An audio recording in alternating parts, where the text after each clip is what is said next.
Okay. Down here. Okay. Everything rolling. Everything red. Okay, so today's date is July 27, 2021. And my name is Alexandra Chicheron Floro, and I am our Juan Rolando Oral History Archivist at the History Center. And today I am interviewing. I'm Loly Osegueda-Gene, and my husband is with me, José Humberto Sanchez, but he goes by Beto, Beto Sánchez. And I'm glad to have you here in my home. I'm very happy about that too. Thank you so much. Yes, we're at Loly's house. Yes. In Orlando, Florida. Yes. So to start off, if you can tell me when and where were you born? I was born in San Salvador, El Salvador, in 1961, in August 15, 1961. Oh wow, so your birthday's coming up. Yes, my 60th birthday. Are you having a big party or? No, because of COVID, we're just gonna take a short trip because we have a lot of friends and from many countries, and so we decided it's not the right time to have a big party, so we're just gonna go away for a few days. Yeah, that's celebrate. Probably much smarter. Yeah, I forgot for a second we are in the pandemic. It's really not time for parties. So how was it to grow up in El Salvador? How was it growing up? What did you remember the most from your childhood growing up? Well, I had a beautiful life over there with my parents. I had very interesting parents. I'm going to talk to you about them later because the heritage is something very important that you bring with you culturally and for your identity, your cultural identity. So, and I was a very happy person. Normally, Catholic schools and volleyball, guitar since I'm a very young girl. Because in El Salvador there was a very famous guitarist that lived there from Paraguay, Agustin Barrios Mangoré, and he founded a school. He was a classical player and composer, and he taught the young people. He had a school, and eventually he died, but these people became the teachers of many Salvadorians. They grew up, now they're all dead, but these professors taught classical guitar in El Salvador. So that's how I started guitar, but I went into singing and playing everywhere, at church, in school, in events. I grew up with my guitar on my shoulder. Did you go to one of the schools that were started by the students of this famous guitar player? No, because the school dissolved. The teachers went to your house to teach, and a lot of people became their students. There were many of them. So later, this famous guitar player from Australia, John Williams, he had access to the music, and he recorded this CD, and it became a Grammy award. It got a Grammy award. So all the classical guitarists, they wanted to go to El Salvador to know more about this, his life, Mangoré's life in El Salvador, and to get to know these old people that were his students, to rescue his music. So that's a little bit about El Salvador, a little history of El Salvador. I didn't know any of that. That's really interesting. Oh, his music is beautiful. It's really beautiful. So, so tell me about your parents. What did they do for a living? Well, my parents, they were both architects. I'm also an architect by osmosis. But they had very interesting lives.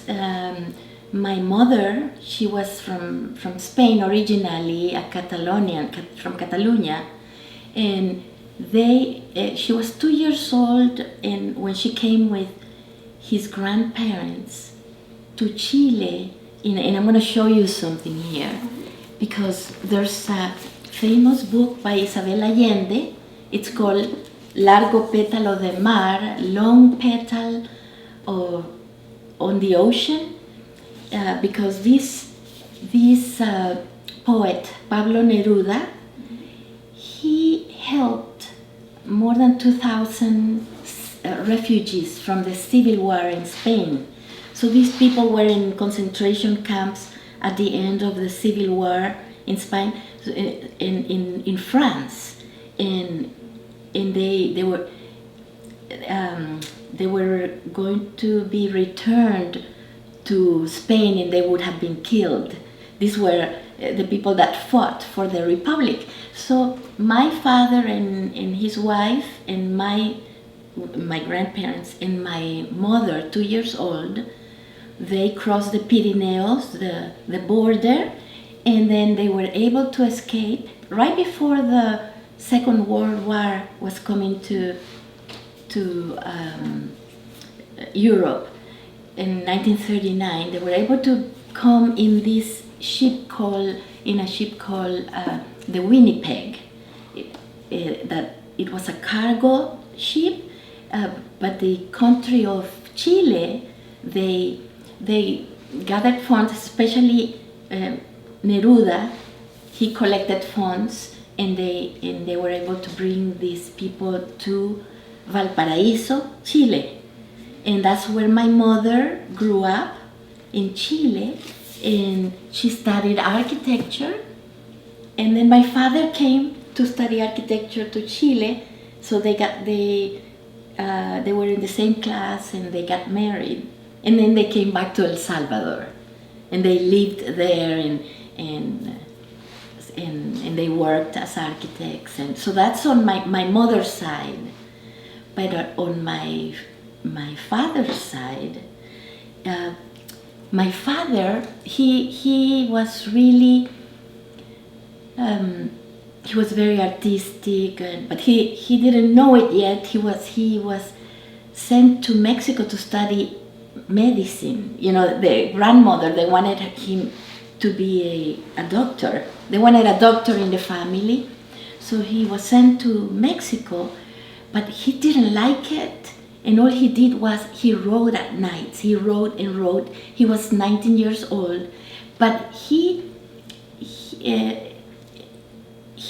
before that, he had also had a very interesting life, because he, with his family, when he was 5 years old, they all had to leave El Salvador. My grandfather, he was a military, and he had to leave the country because there was a dictator, and they sent him and his friends all away to the world, as they sent him to Brazil.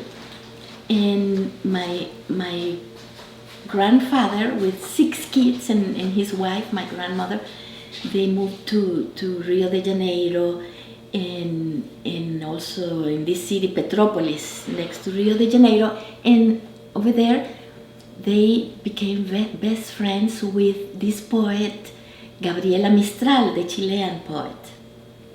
And my father, he was spoiled she loved my father, and the family became very good friends. So he started writing. He was always writing since when he grew up, maybe because of this influence of living among poets, writers. And so when he discovered that he loved to write, he didn't like medicine, he went into architecture. But when before he died, he left me all his poems that he had written, his manuscripts, with handwriting, everything he had written throughout his life. And I put it together with the help of my husband and another friend of ours, Bruno, because I used to cry whenever I started to type them or read them. I would cry. So so they started, and then when they were ready, they said, okay, the next step, you need to read them. They're ready. Do you want us to do it, or do you want to do it? So I said, okay. That was 5 months later when they had done the typing. And then I started correcting them, classifying them, and reading them, understanding them many times. And then I connected with my father from 70 years ago, throughout his life. And I found there the story of, the relationship with my mother. It's a beautiful book, and I wrote the presentation, the introduction, and then his biography.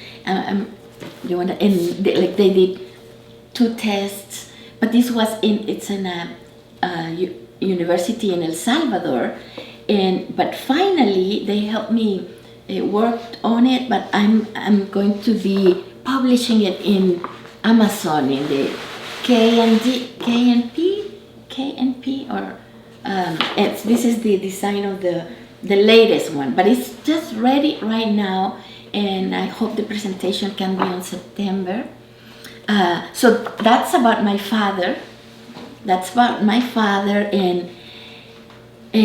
he was also very artistic, and he painted. He built a small guitar. He did anything that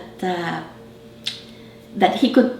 That he thought he could do. Oh, I can do that, and he would build it, and he was an architect. And my mother, a very hardworking woman, very sharp and very responsible. So they made a good couple.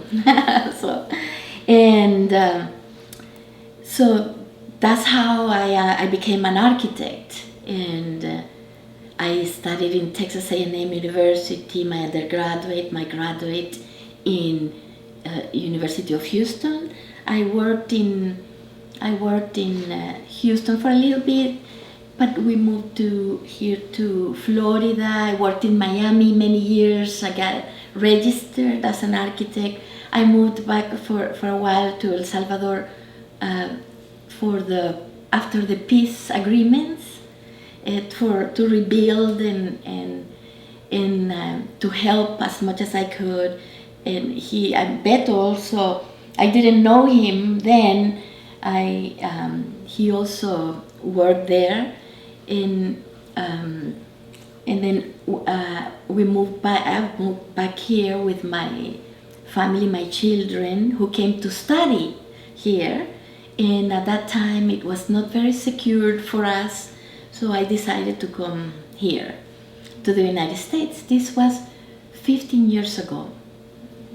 And now my children, they're all with babies and married, and I'm a grandmother. So I'm very happy. How many children do you have? I have a son, Andres Patiño, and Jessica Isabel Patiño. She's my daughter, and they both have children. Andres has Andy, 3 years old, and Jessica has, she married a guy from Libya, very nice guy. His name is Khaled Gafar, and I have a Salah, my first grandson, and Leila, the second grandson from that marriage. So 3 grandchildren. Yes, but Beto, we're second marriage. Beto, he has a son that has 2 granddaughters. They just came to visit us from Pennsylvania, and 2 granddaughters, 4 and 5 and 3, and we have a big family. Yeah. I'm just gonna grab my water for you because I forgot. I'll just move it. Okay. So the poems, they are in Spanish, right? They're published in... Yes, but I've made presentations in English. I made a presentation for the Association of Architects, the AIA, American Institute of Architects, the young chapter, about not that we as architects should not forget the poetry in our lives and how it influenced my father, because he declared, when you write, you declare what you believe, what you are thinking, and he declared all these ideas of how he wanted, for example, how he didn't like the boring orthogonal streets in Latin America, the downtowns, so boring. So when he had a chance, he did this project in El Salvador, a relocation of the people that lived where the dam was going to, the lake of the dam was going to be built. It was going to flood the land, so he built this with their help, in workshops, and they did. It was self-help architecture. They built it themselves, so they were circular towns. When he had the chance, he stayed away from the boring towns. And now I use this for the cover, because and you probably can see it better here, the color, the orange, because now it's very popular in the social media.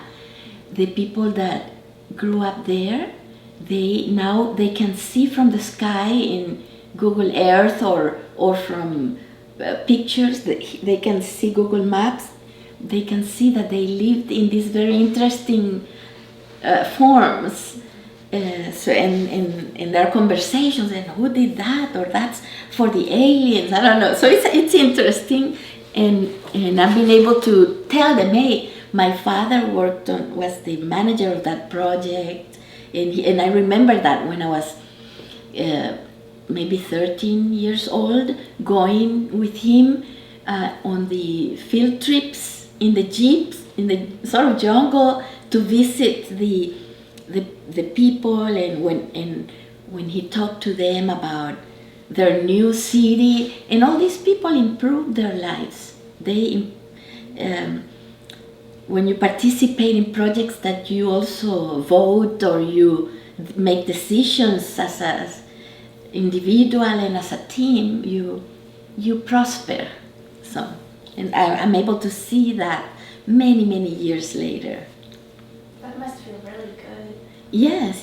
At the end of his life, the TV channels, they were looking for him to interview him. Then they did several interviews. So, then what else? And for example, we're always doing things here in this house. Beto, he was writing this book. I designed the cover for him. Yeah, this is about stories of El Salvador. It's called anonymous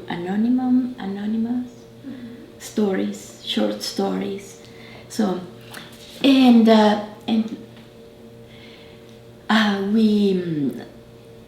I told you that we participate in the Tertulia Cuatro Gatos. It's a cultural group that started 14 years ago as a book club, but it's really it's more than that. It's a point, a place of gatherings, cultural gatherings, where and we contribute with our discussions about historic or cultural or literary presentations, or the stories about ourselves also, in poetry, etc. We used to have one of the tertulias in downtown library for a year and a half, but after that we just collaborate. Anytime they want somebody to come and sing, we sing, or we give a presentation about an interesting topic, and we have a duo, a duet, and my husband, and we're called Beto and Loly, or Loly and Beto, and we've composed a few songs, but we're always singing folkloric music. That's what we like, the music from all Latin America and the Caribe, important music that has transcended over time, and that we think it's important that people don't forget this music that tells about our history, our identity, our own Hispanic sounds. So we always love to do presentations, and we get better also, and we also give presentations in the Café de Antaño. We were very close to the Café de Antaño. It's a Puerto Rican place, and they had poetry every Thursday night. So that's how I started to love poetry, and that's how my father knew that I was going to this place. So he started giving me a few poems at a time for me to read there, and I started reading more and more, and now I'm a poetry lover. So the Café de Antaño, and there's another tertulia called La Tertulia de Orlando that has been here for many years, 24 years, and all the writers from different countries go there, and so that is why we started also writing, because we are so motivated, writing and composing. So Beto composed this poem about immigrants, but our point of view, and we made it into a song. It's called America is Only One, and this song was used in a movie. It's called Los Ocho, by this famous Colombian movie director. He studied here, and he's doing very well, and he did this short movie, Los Ocho, the Eight, and it's about the emotion that the immigrants had when they heard about this proposal for immigration reform that was carried out by 4 Democratic senators and 4 Republican senators. So the movie is about that, and he heard about our song, and he used it because it relates about how, this melancholy, and the feeling that we're very distant from home. But our song is very positive. I hope we are gonna sing it for you. It's very positive because it really talks about how we come very sad at the beginning, but then we find here people from all over the Latin America and the Caribe, and we become friends, and we share our history, culture, art, and friendship. So we stop longing from our countries, and we talk about how here we don't feel there are borders among us. We're all Puerto Ricans, Colombian, Venezuelan, Cuban, and how we all exchange information in these places, in the libraries, for the Tertulia Cuatro Gatos, these gatherings. We in the Casa de Antaño. Later it became the Blue House of the Wise Elephant for a few years. The same owner, Lorna Rolón, she's from Puerto Rico, very interesting person that has contributed a lot to the community. It would be nice if you can interview her. I recommend her. So our song, we should sing it for you, and we have other songs that about our country, my country, or poems by Salvadorian poets, and I've composed already 2 songs based on my father's poems. So we so this is not the end. This is just the beginning. So yeah, let me ask some questions, follow-up questions. So the Tertulia Cuatro Gatos, is it one organization that has different like chapters in different places, or how does it work logistically? Well, Maria Emma Fernandez, she's from Colombia, and she started a group as a book club in South Creek Library 14 years ago. And they started doing more than that, organizing presentations related to the books they were reading, and it became something very structured. What are you reading? It has 15 minutes of what are you reading, tell us. So they were only 4 people, and that is why they used the name, there are only 4 pelagatos, mean 4 people, 4 cats, only 4 cats. But then they realized later with time that in Barcelona there's a very famous historic cafe. It's called Cuatro Gatos, and that is where Picasso, Juan Gris, all the philosophers of that time, that's where they met to discuss the evolution of art, or where art should go in all these philosophies of the end of the 18th century and 19th century. And it's called Quatre Cats in Catalan.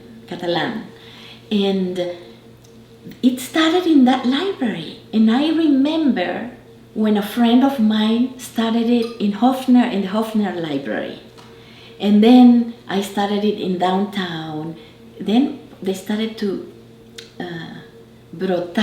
sprout in Lake Mary, or in Edgewater, in Osceola, in many places. So there are about 10 or 11 places. Oviedo, what other places, Beto? Altamonte or Castleberry. So in many places, and also in Colombia there's one. Oh, and then there's one for children in Lake Buenaventura, I think, some Buenaventura.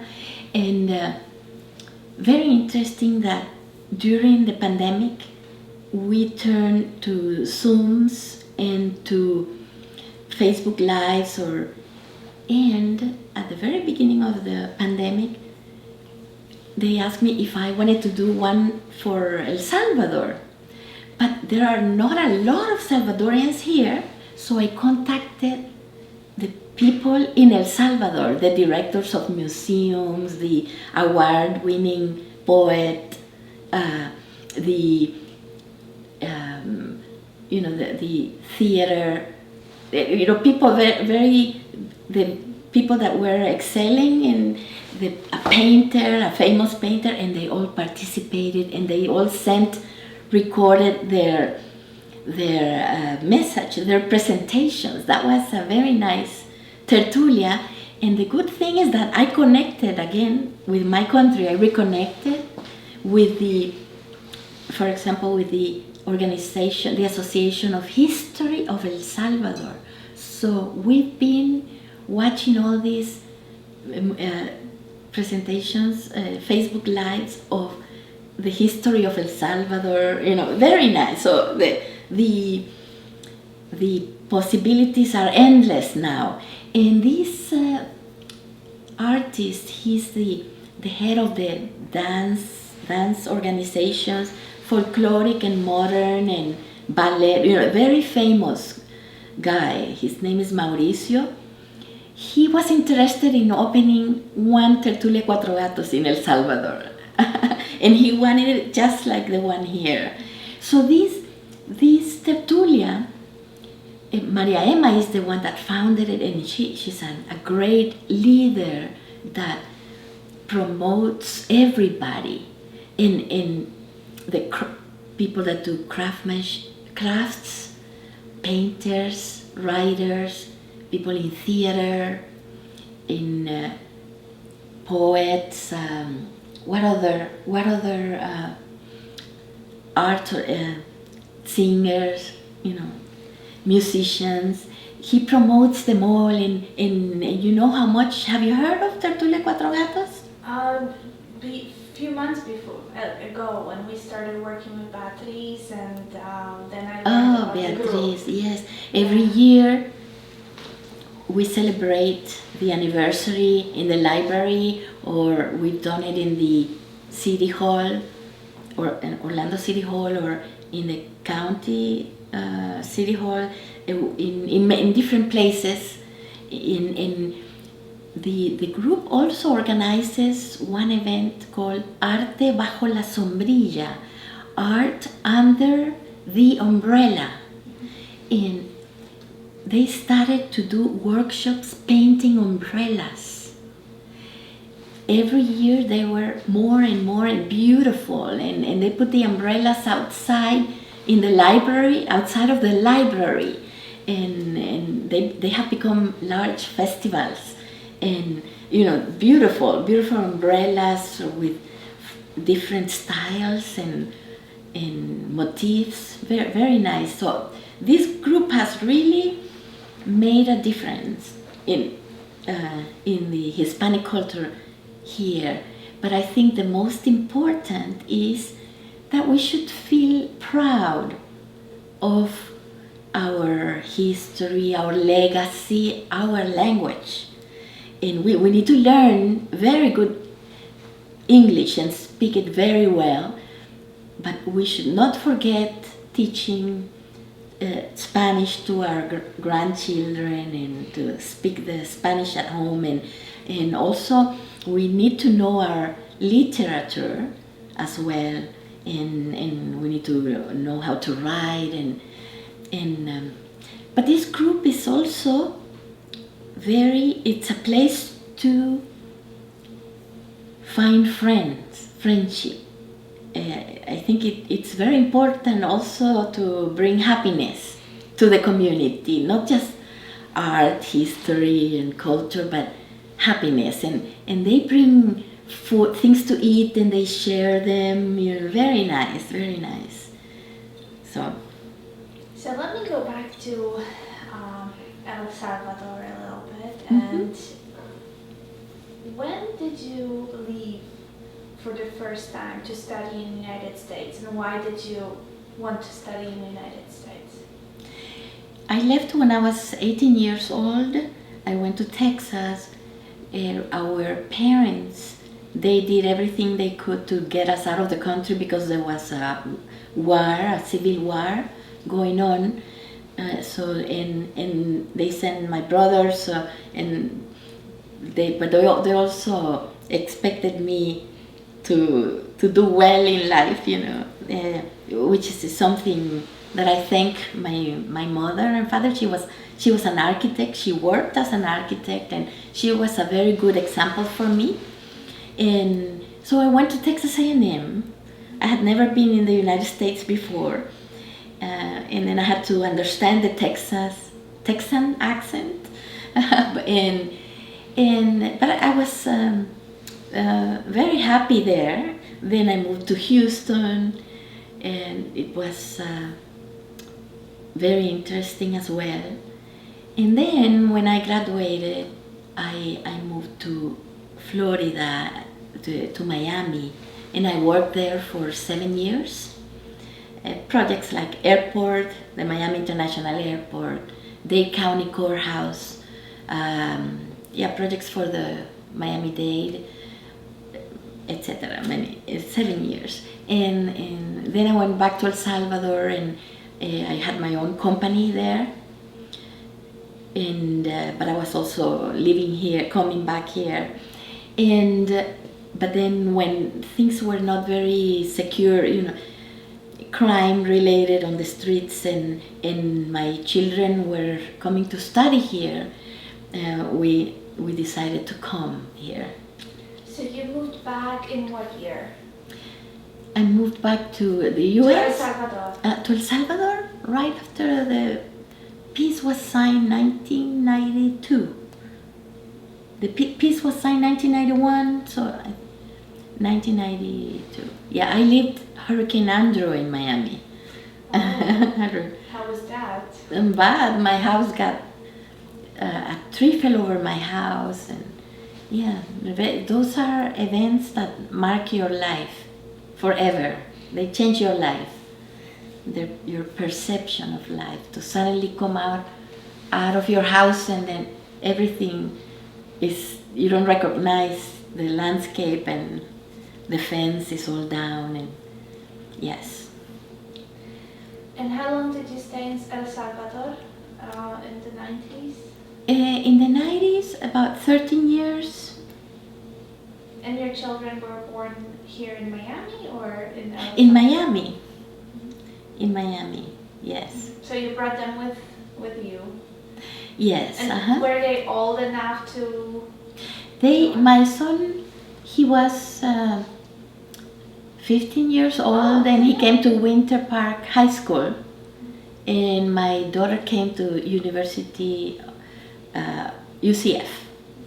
She came to UCF. But this was when you came back? Yes. But when you moved to El Salvador, they were... Oh no, they were little, so 2.5 and 5. Did they like understand what's going on? Did they have any, did they oppose to it, or did they like to move back to El Salvador, or did they just not say anything because they were too little? They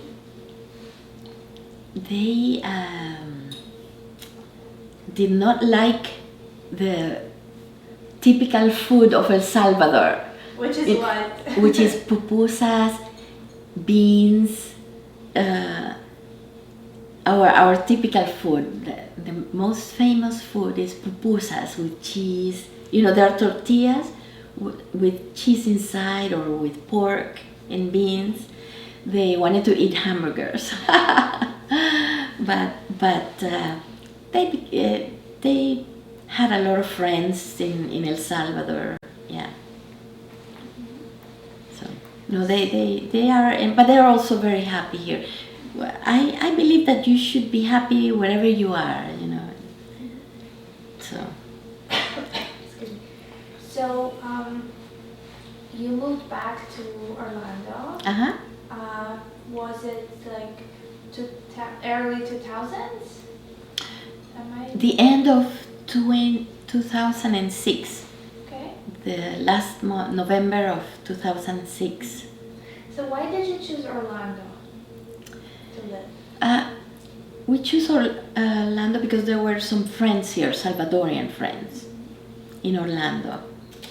So did you travel to Orlando before? I had been here several times, yes. So what did you think of Orlando when you first came here to visit, or when you first moved? What was your impression? Did you like it here? Oh yes, I liked that everywhere I looked there was a lake. But I wanted to swim in them. Just like in El Salvador, we have volcanic lakes, and there are not alligators. So that's they're only to look at, but not really to swim a lot. To swim, but I think Orlando is a lot more than just the parks and the touristic areas, and I was able to see that.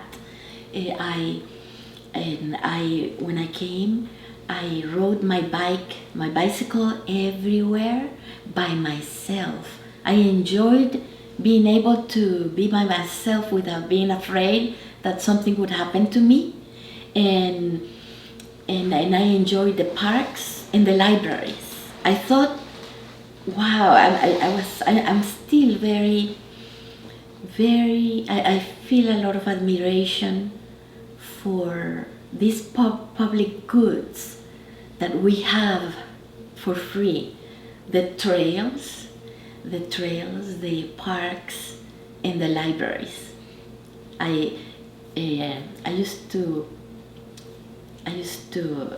check out 30 books a month for me and 30 books for the kids, for them. And I really make good use of these things.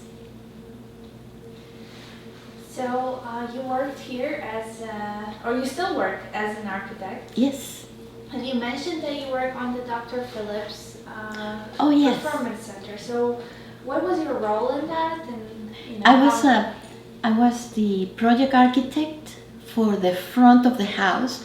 I worked on that project, Dr. Phillips Center for the Performance Arts, for 3 years. And it was a very nice project because you participated in this design meetings in California or here. There were once a month where all these companies from many cities or from different places of the world, we got together to keep pushing the design through the different phases. So I learned a lot. And yes, it was probably one of the best projects I have participated in. And then to see this beautiful building built, it's really satisfying. So I really don't know much about how architecture world works, but can you explain to me how logistically it looks like to work on such a big design? Because you mentioned that there are a lot of different firms included. Yes. Involved.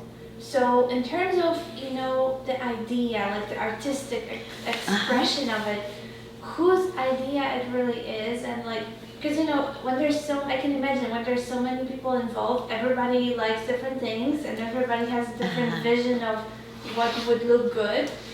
So is there like a lead? Yes. Or, yeah. So the companies, even the large companies, there's a design department, and then there's the other department which is where I belong to, is we make the dreams into buildings. we do the construction drawings. We make sure that we follow these initial conceptual ideas. And for example, the Dr. Phillips, the designer of theaters. So buildings have to be done by people that has experience. And so they hired, there were competitions. They hired this company that, Barton Myers, that's the name of the company, the designer. He was in California. He had done many theaters before. And in very large, they used a very large structural company, Arab in the world, and then all these technical companies or firms that specializes on lighting or equipment for theaters, etc. But then these cities and these projects are in association, like Dr. Phillips organization, non-profit organization, with the city hall, the city of Orlando, the county of Orange County, the universities. They all chipped in, and they all helped to make it true, to make it alive. And so this designer, he's the one that designed the concept, and then all these contracts, they require local architects, local engineers, sometimes minority firms, to work with these specialized firms so that the knowledge also stays here. So that's how I came into this game. I worked for a company in downtown, and I was part of their team, and then we also divided. It's such a big project that it was divided: back of house, front of house, one project architect for each building. But there's a large structure, project managers, project director, etc. Very large structure. Engineers, all types of engineers. So were there other big projects like that in Orlando area that you were involved in? I worked in the Amway theater, Amway Arena, but I was not in a lead position. I was just helping. But it's always interesting. I worked in many types of projects. In theming in another company, and the one I worked in Universal for Beijing. The one they just opened or they're about to open in Beijing. Then I worked in that project about 2.5 years for Universal, and then a Legoland in New York in the office I work right now. So I've done a lot of different buildings. I don't specialize in one. Some people do hospitals for 20-30 years. I've done a lot of different type of buildings. The mixed-use building in downtown, they are called mixed-use because they have restaurants, parking space, offices, and at the top they might have condominiums or apartments, and then a swimming pool at the top. Those type of buildings that make downtown Orlando very special. I've worked on those type of buildings too. Buildings for university, Valencia Community College. There's a building called Allied Health and Sciences. It has dental labs, biology, chemical labs in the West Campus. I worked also in malls, large malls. A lot of work, a lot of different projects. And what are your favorite buildings to design? Do you have any favorite? No, what I like is the challenge of something new. I like to learn, to keep learning. So I don't really have a favorite. Of course, Dr. Phillips was a cool project to work on. But I like anything. I enjoy just doing a good job, also learning and doing it the best as possible. So what do you think, generally speaking, about architecture of Central Florida? I don't know I really don't know enough about architecture to even know if that question makes sense or not. Uh-huh. But I can imagine it's probably a lot different than El Salvador. It's probably different than other states that in America. So what do you think, do you like the way it's done here, like the neighborhoods, the way they're designed and organized, or would you change something? What do you think about the style that we have, or maybe the style that they are trying to pursue right now with new buildings? I think the challenge starts with the urban design, how to bring people together or buildings together in a way that it's not going to be chaotic, that it's going to work for the users. For example, I think that downtown Orlando is a successful project in the sense that it used to be a little bit dead in historic buildings, but by bringing these mixed-use towers and how they designed around the lakes, I think I think it is a very successful project.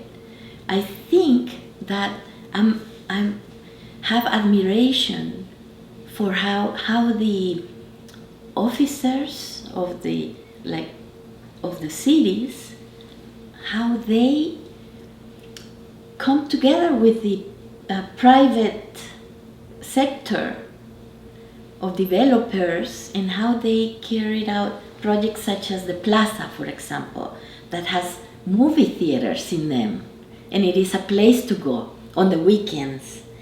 And then, yeah, I think downtown is a very successful development because of the policies of the city and the county, and how they all help so that we have a Dr. Phillips, an Amway Arena, and the soccer stadium, and how they're always thinking about how to improve the areas around it.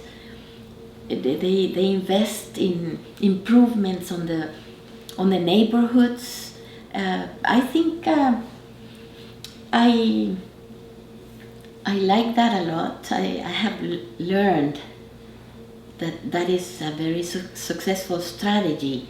And in terms of design, yes, I think that downtown has very cool projects, but I also want to talk about the theming architecture, which is a lot of fun because Disney and Universal, they are probably one of the most creative places for architects and designers.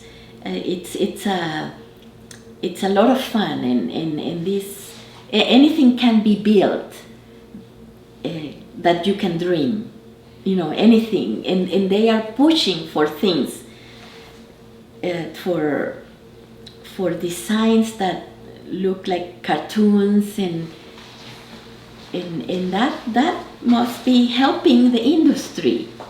That must be helping in general the industry. So. Are there any significant differences between being an architect in El Salvador and being an architect here in Central Florida in terms of... Yes, of course. For example, the way we built over there, we have the worst earthquakes. So we have to build resisting seismic architecture. It's called anti-seismic architecture, and similar to California. And here we don't. So when I came here, I wanted to add a lot of steel and to build the way I built over there. Also, the projects are smaller. They're smaller in size, so they get done quicker than here.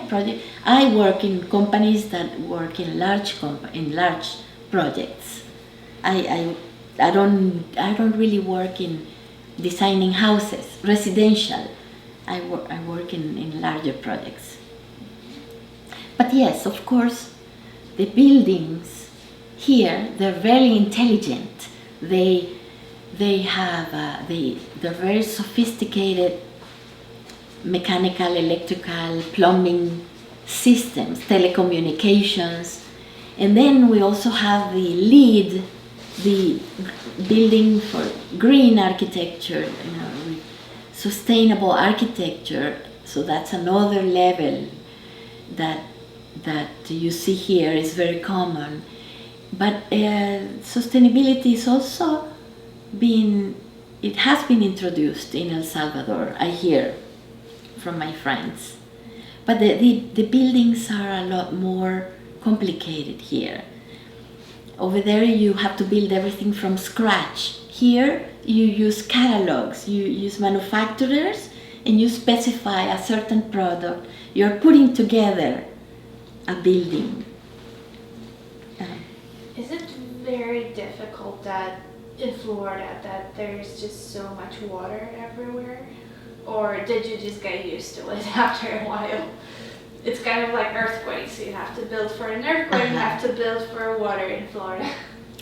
Well, that's the reason why, for example, the houses are built in concrete slabs.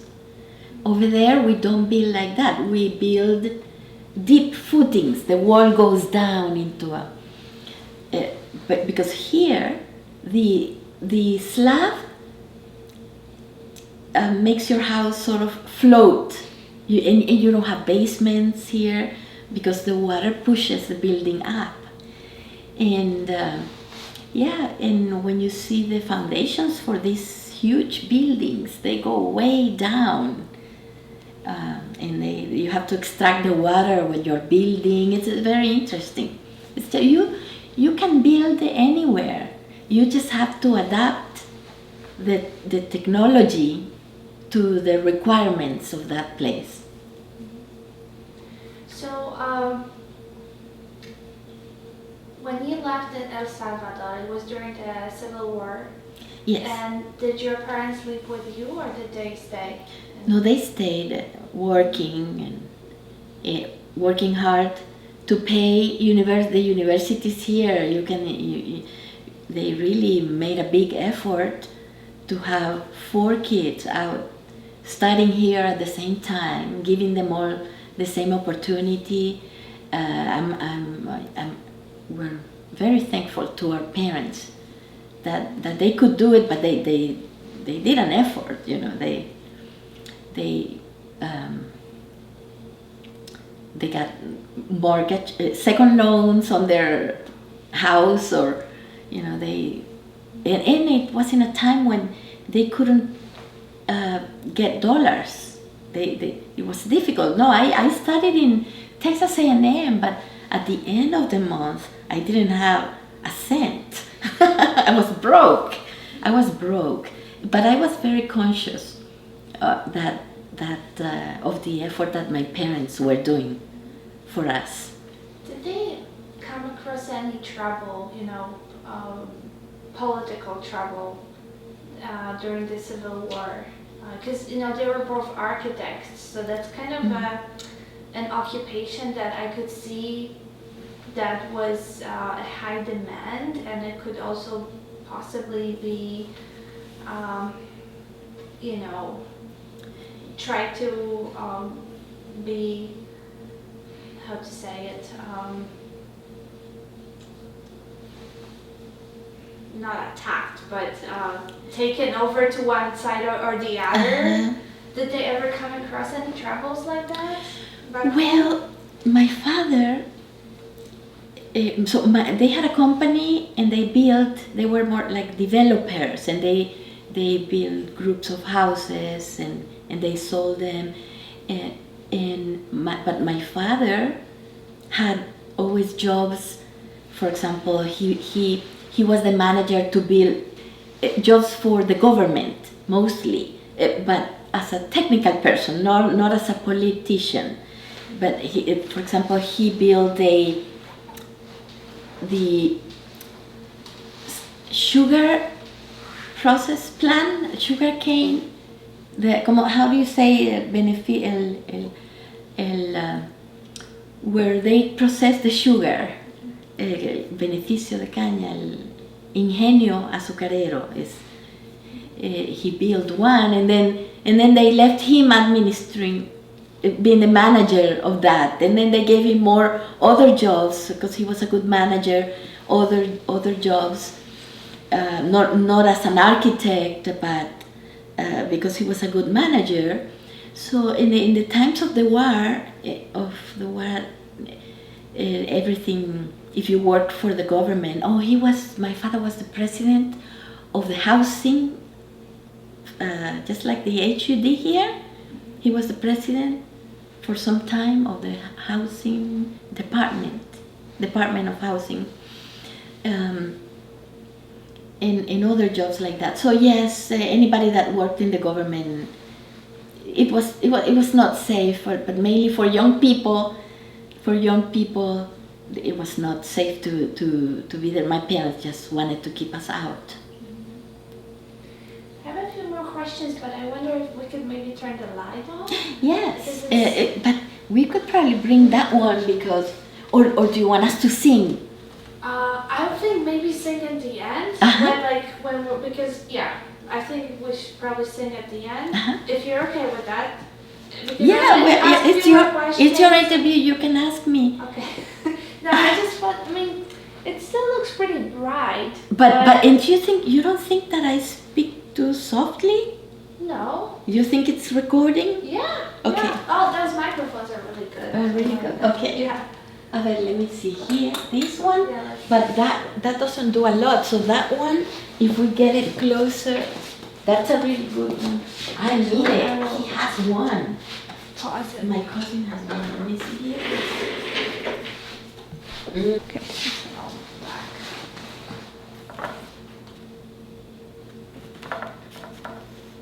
So I just had a few questions about, culture of El Salvador. So, what celebrations what are the biggest festivities in El Salvador throughout the year? Well, we have the Holy Week. It's important because we have processions on the streets and with sawdust. They do beautiful carpets, designed carpets on the streets where the crucifix or these big images, the sculpture, they're carried during the Holy Week and that's in Holy Week. But we also have during Christmas.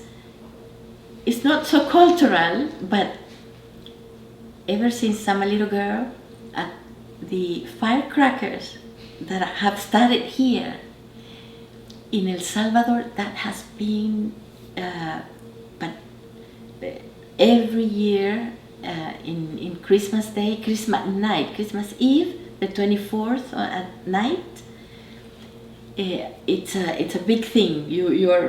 It's not so cultural, but I bring it up because I think every year there are more and more firecrackers here, right? But cultural, we have folkloric dances, we have music in marimbas, when you go to restaurants or if you're gonna have a party, you hire a marimba group in these beautiful songs, so I think that represents our culture that is also shared with Guatemala and Mexico, the south of Mexico, the marimbas, I have to talk about the Art of La Palma. Can you bring me some of? I have the clay, that one on the wall, and I have some. Can I get up or? Oh sure, yeah. But this is a beautiful story.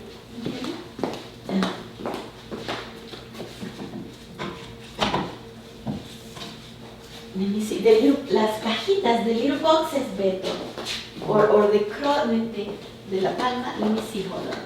Sure. I have them here. Ya me los tengo. Ese de aquí, ese de aquí. Let me back in a second.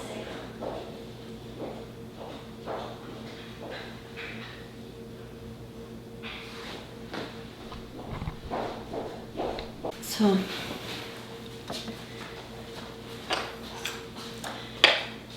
okay, I'm going to talk about the Art of La Palma.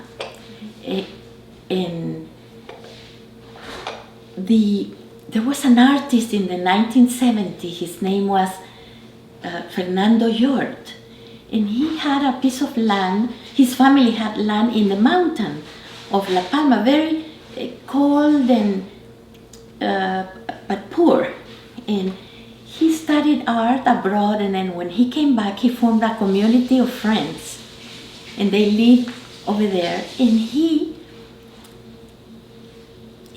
taught these people how to draw and design based on their drawings, based on their primitive drawings, and then he taught them how to paint wood, to bring this design into wood, into embroidery, wood carving and painting, and for example, in many manifestations of utensils for your house, in clay, painting clay. This is probably one of the original pieces. I have many of them, but I put them away and then I take them out again in my house. And so he made cooperatives of the people, and they started marketing and selling their products all the way to Europe, and it became Salvadorian art. So it started in 1970, and it's called, his store, his community was called Árbol de Dios, the tree of God, or sort of like the tree of life. And they experimented, and he taught them, and these other people taught the other people, and they all prospered, and the country is now known for this art. And there's a story that in order to finish our cathedral, the Cathedral of El Salvador burned in 1890, a long time ago. It burned down, and this cathedral has been under construction for centuries, and they never finished. So some people in the private enterprise, the private companies, they got together, and they with this artist, and they told him to design the facade in ceramic with this art, and they sold the tiles for donations, and they finished the building, the cathedral. And this was recently, maybe 15 years ago or 20 years ago, and then there's a bad story about that, and probably I shouldn't tell it. That this priest, they were falling down and they were hurting people. So he in a holiday, he said, let's take them all down. And then the whole country was, it really hurt, because it was beautiful. And so now we no longer have this facade, but in a few years, this happened within a few years. So that's something controversial. but the story of how Fernando Yort, he shared his knowledge so that others could improve. It's a beautiful story of love. So I wanted to ask you, how do you keep the El Salvadorian culture here at home? What is the most important for you to keep that culture alive here? Is it the language or food, or what aspect of it is the most important here in everyday life? I would say first is the language. But being here, we've recognized that we speak differently than people from Colombia, Venezuela, Puerto Rico. We all speak different. But I want to speak well also the Spanish. Speak well the Spanish, and I want to teach it. I want my grandchildren to speak Spanish, and I'm always pushing for that. And then the Salvadorian food is the beans, the plantains, the pupusas. There used to be a restaurant very close to us in University Boulevard, but they closed it. So now we have to go to Kissimmee. But my husband, sometimes he dares to make them, but it's difficult to get the real pupusas, to get the real flavor. So what else? What other ways would you say we keep our culture alive? Oh, I thought of something. Do you want to say something? I remember, my father, he also, when he died, he had a lot of books. And he treasured the books from my grandfather. And so I have many of them here. Every time I go to El Salvador, I bring them in backpacks because they're heavy. So if there's a fire, the first thing I would take out is my guitar. It's a Spanish guitar that my father bought me when I was 15 years old. It's a Spanish guitar, a good guitar. And now, all of those books. And those books, those are the books that my father read and my grandfather read. And they are about El Salvador, short stories about El Salvador, literature of El Salvador, the stories of our leaders, in the independence leaders. And so that is how I am keeping alive, I think, the history in me. And I found about painters, writers, magazines, art magazines. Oh, there's a lot of Neruda there, because I was telling you he's part of my identity, because he's the person responsible for my mother being alive, and my father liked him a lot, the Neruda. So how do you feel the Central Florida community welcomes El Salvadorian community? You mentioned that there is not too many people from El Salvador in here. There's not a lot, and I would like to be closer to the Salvadorian community, like have a tertulia with them. I'm a little far away. I think they live more in Kissimmee. We know some people and young people, but enough to have a tertulia, not enough to have a tertulia, other than my family. Do you think that, that people, just generally speaking, people in Central Florida, that they know about El Salvador, that, that they really know about the culture of it? How do you feel, received by the community here? What are the reactions maybe of people when you say that you're from El Salvador? Do they have any associations with El Salvador?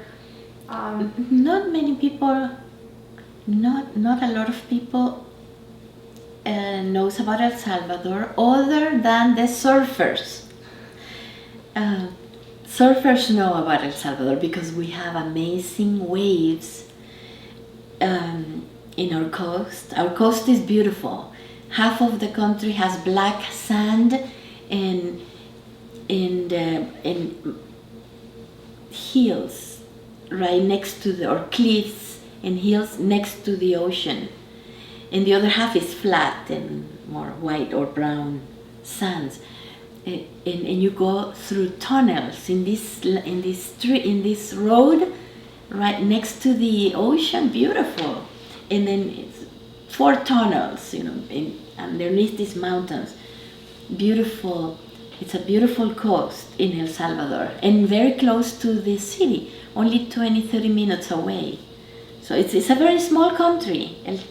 But to respond to your question, no, there's not a lot of interest in my country or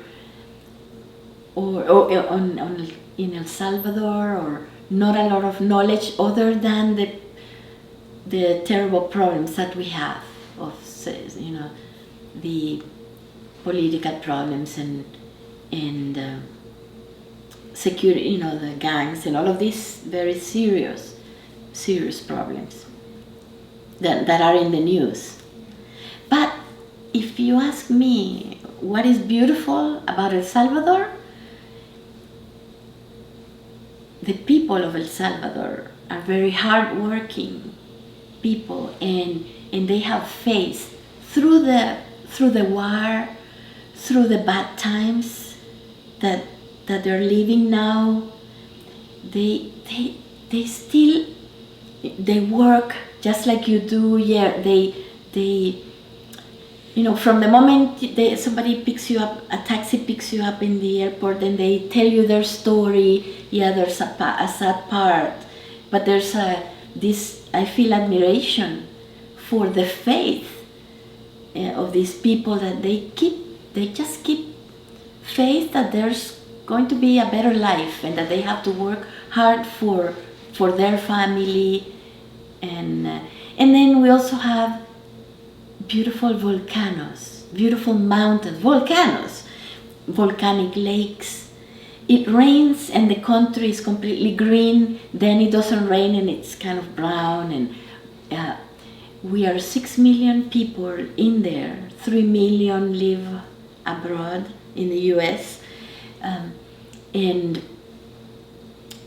sustainability is not very realistic in our countries. We're full of people, not a lot of trees anymore, because they used it to burn for their kitchens, for their stoves.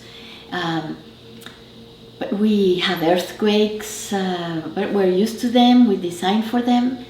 There is poverty. There's poverty and tragedy, but there's people that keep working and for a better life. So we have a beautiful sky, blue sky.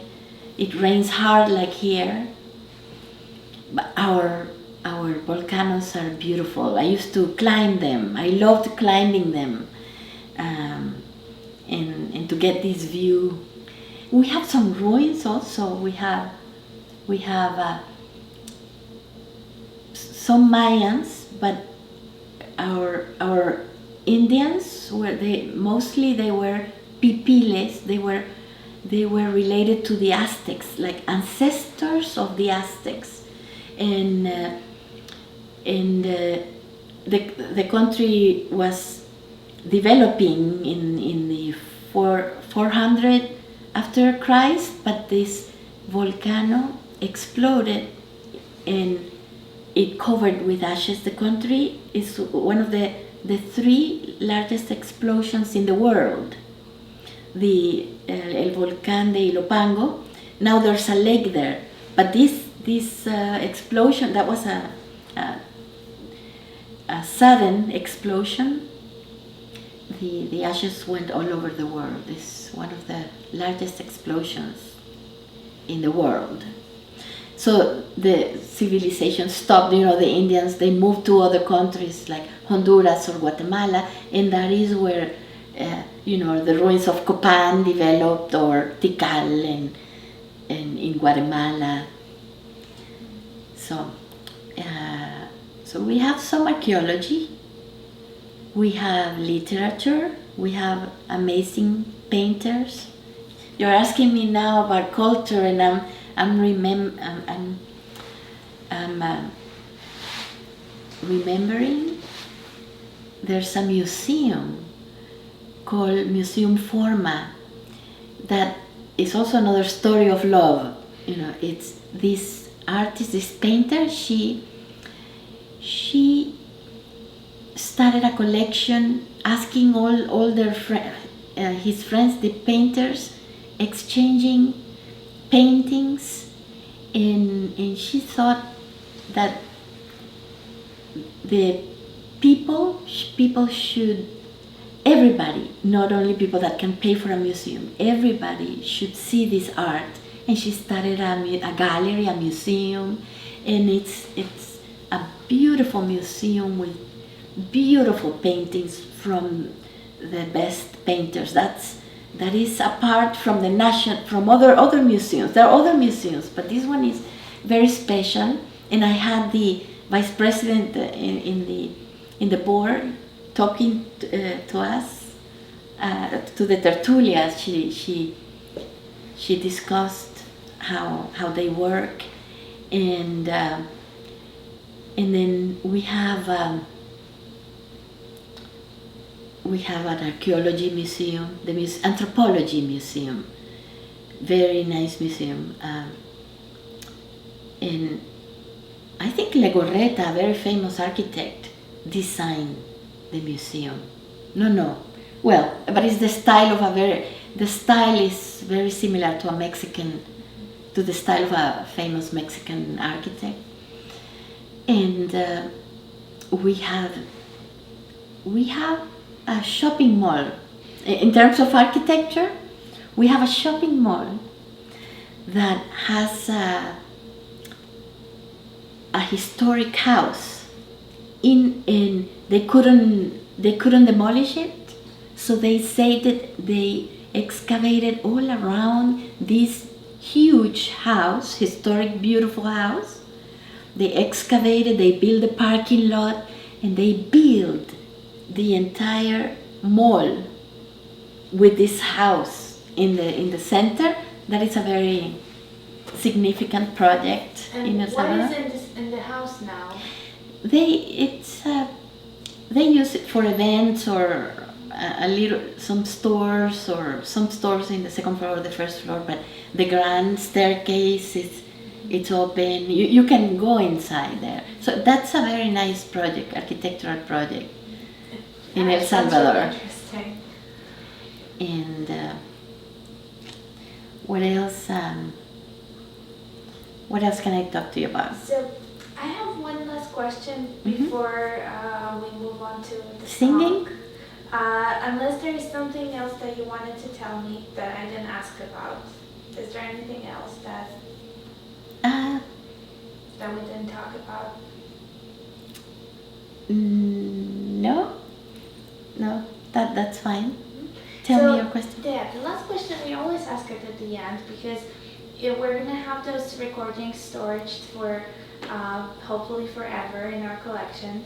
And what would be a message that you would like to leave for somebody who might listen to it many, many years from now?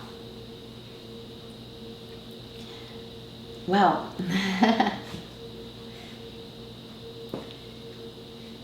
That from me, that I was a very happy, satisfied person. I treasured my life, I treasured my heritage, that I also believe in sharing love, but sharing your knowledge so that others can keep this knowledge or be interested in their own stories and in finding out who they are, where they come from, and that life is a gift, and we should live with love, mostly just living with love and always being thankful and for what we have, but treasuring our families, our histories, our friends, and giving to the community. Just live an open life. Live a life with your arms open. That's what I would like to say, because if I start to imagine how life is going to be in 50 years from now, it's going to be so different. Yeah. Well, thank you so much for sharing all that stories with me. Where would you like to sing? Are we going to stay here or are we moving? We can sing here. We can sing here. I'm going to pause for a second so you have time.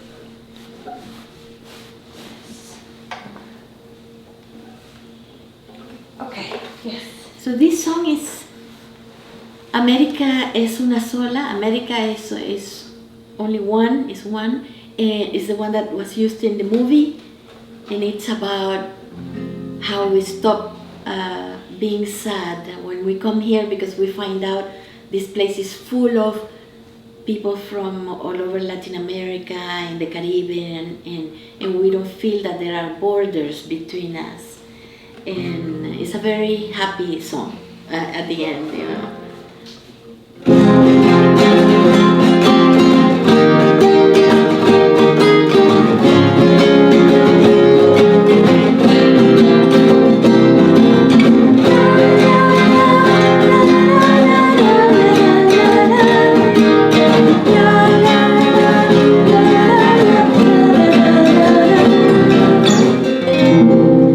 Salí buscando el sol por otras tierras lejanas, buscando una nueva América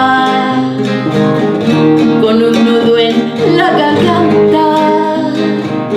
Vine buscando el sol, llevaba en mi corazón nostalgia y esperanza, amores e ilusiones que allá me fueron negadas, y me alejé del país. América es un río de lenguas y de cultura, es piel negra, roja y blanca, mestiza y amarilla. América es Caribe, es Pampa y Amazonía, es Andes, pradera norte. América es una sola. Muy pronto aquí descubrí tener millones de hermanos, vinieron de muchos pueblos, cruzaron ríos y mares, hoy ya no somos extraños En estas tierras lejanas, los que quieren dividir hermano contra el hermano, jamás deben olvidarse que también fueron extraños, que América es una sola, no habrá muro que la separe.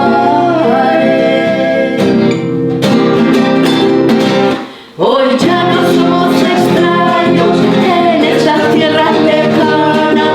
América es una sola, de Alaska a la Patagonia. América es otro mundo de futuro y esperanza. América es una sola, que se acepta y que se ama. América, tierra de sol y de fuego, lagos y volcanes, cielos del cóndor, del águila, del sinsontle y el quetzal, tierra de incas, mayas, aztecas, pieles rojas y seminoles, patria de Bolívar, Washington, Hidalgo, Martí y Morazán. Hoy ya no somos extraños en estas tierras lejanas. América es una sola, de Alaska a la Patagonia. Hoy ya no somos extraños en estas tierras lejanas. América es una sola, de Alaska a la Patagonia.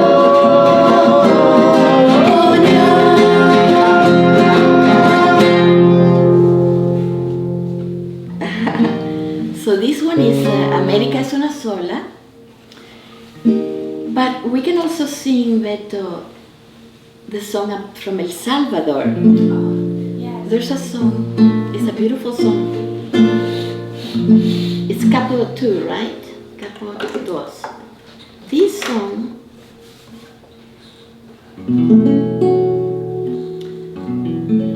this is based on a poem. It's the gift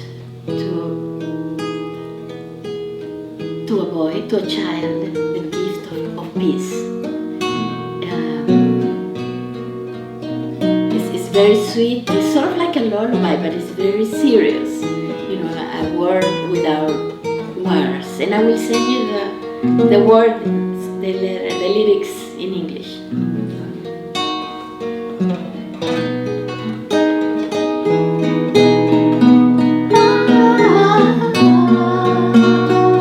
This is not our song.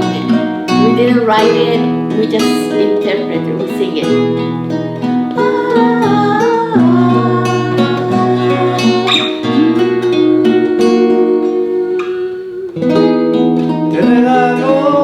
Paz iluminada, un racimo de paz y de gorriones, una lata de mieses aromada, California de melocotones, una ansia sin Corea ensangrentada, una Corea en flor, otra en botones,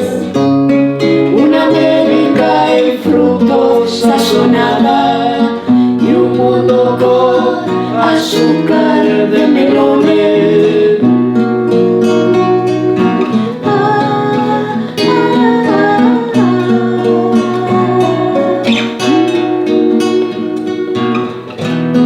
Te regalo la paz y su locura, Te regalo clave meditabundo para tus blancas manos de criatura.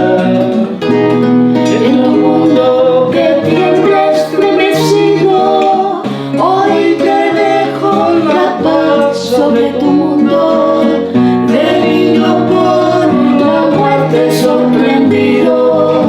Una ansia sin Corea ensangrentada, una Corea en flor, otra en botones, una América en frutos sazonada y un mundo con azúcar de melones.